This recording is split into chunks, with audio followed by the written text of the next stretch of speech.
bread. And the yeast is eating the sugar that's in the flour, which is why this is a lower glycemic bread. So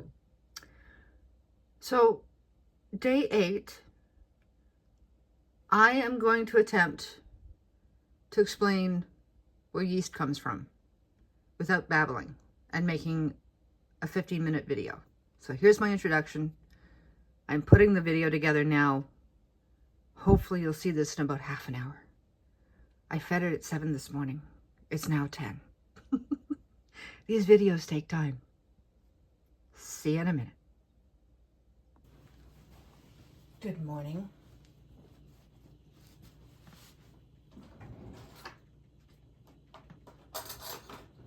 I tried to do the video earlier, but Tori needed to go out.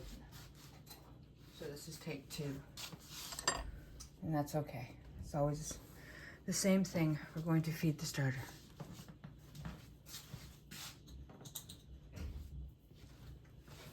All right. So same thing we've been doing every day. I'm just switching to one more whole wheat feeding. So 1-to-1 ratio. All-purpose flour and whole wheat, 1-to-1. Tablespoon in each, times 2. You will see what I'm talking about. This is Juno. Excuse me. This is basil. And I'm going to, excuse me, very quickly talk about yeast for a moment. One of my neighbors was asking a question.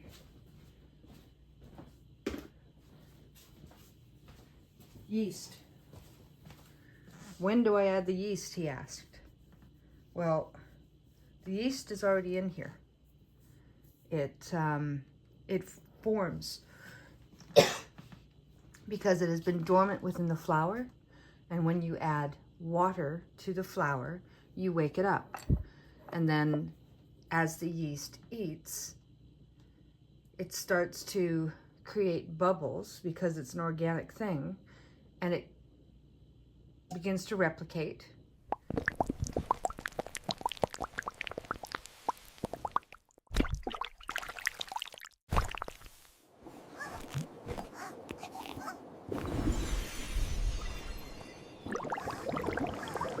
And then more of the yeasties grow, and they eat, and they create more bubbles.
What the starter is all about. So I'm going to show you the insides of both. This is Juno.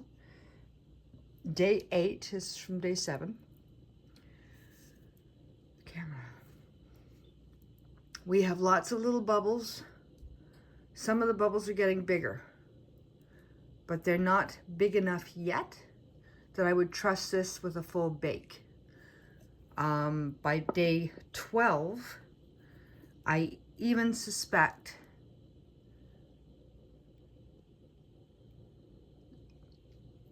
it will just be coming into its own. But the bubbles that you see here, that is the off gas, the CO2, the gases that come from when the yeast eats and then belches or lets air out. So when you're making a starter, you're creating the environment for the yeast. 2 words here, yeast culture, same thing. You're creating a culture. You're creating a group of yeast.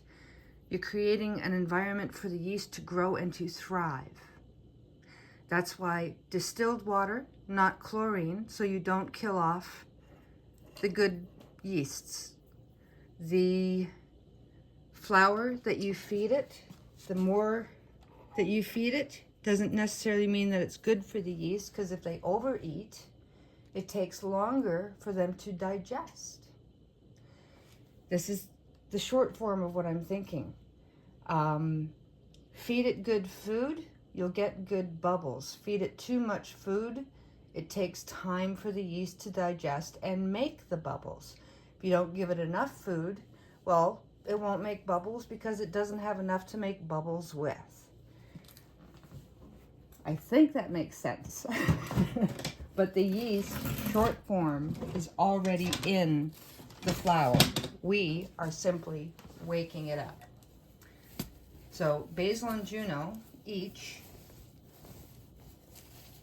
are going to get a tablespoon each of whole wheat flour and all-purpose flour with, I would say, about 1/8 of a cup, because we want her to stay within this consistency now. She's no longer soupy, she's jelly-y. So she's sticking together. She's not slopping up the sides. Actually, a little bit more firm than this is what we're after. And the reason I'm doing these small little doses is so we don't have 8 jars of starter, and so that you don't throw away perfectly good flour. The flour that gets eaten just becomes bulk for the bread. And the yeast is eating the sugar that's in the flour, which is why this is a lower glycemic bread. So there's less sugar in it because the sugar has been eaten away. That's the easiest way for me to explain it. So let's not make this another 15-minute video.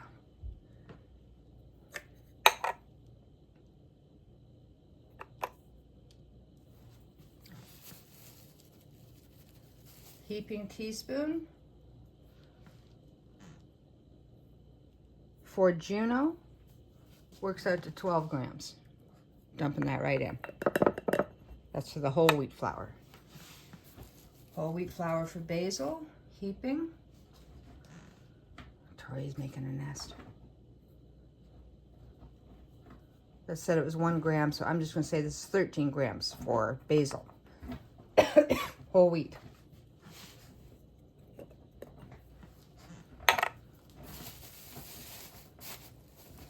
All-purpose flour for the starter Juno. This is amusing to me, by the way.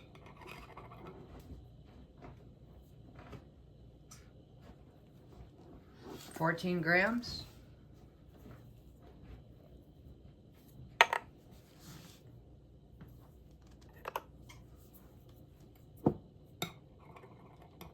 It's not purely scientific.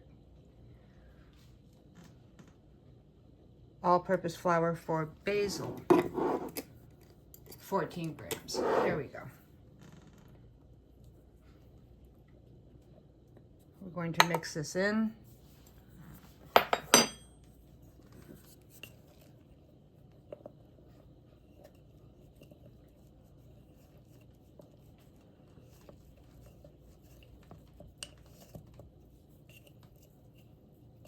Because she came from the same starter, I am not concerned about mixing the cultures because it was the same culture.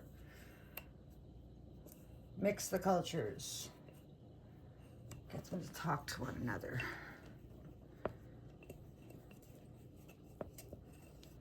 In this case, I'm not doing rye, I'm not doing mixed blends. There's still the whole wheat. Yeah, I can tell there's a little bit more in here. All right, so let's get some water in here.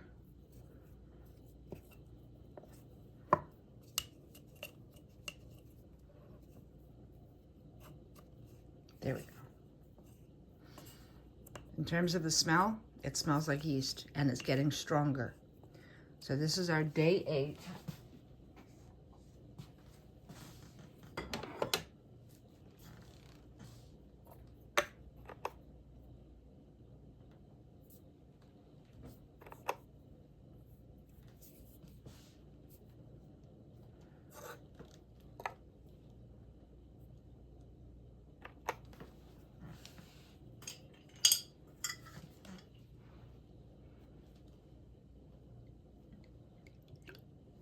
It's too much. I'm going to take this down a bit.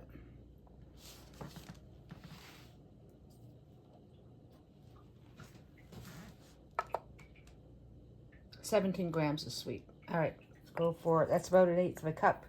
This is from a 1/4 cup. So I'm eyeballing again. We'll try to get 17 grams slash.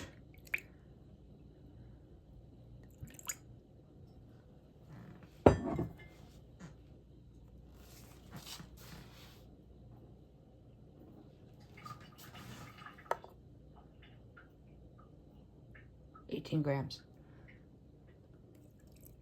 All right, so 18 grams went into basil, 17 grams went into judo.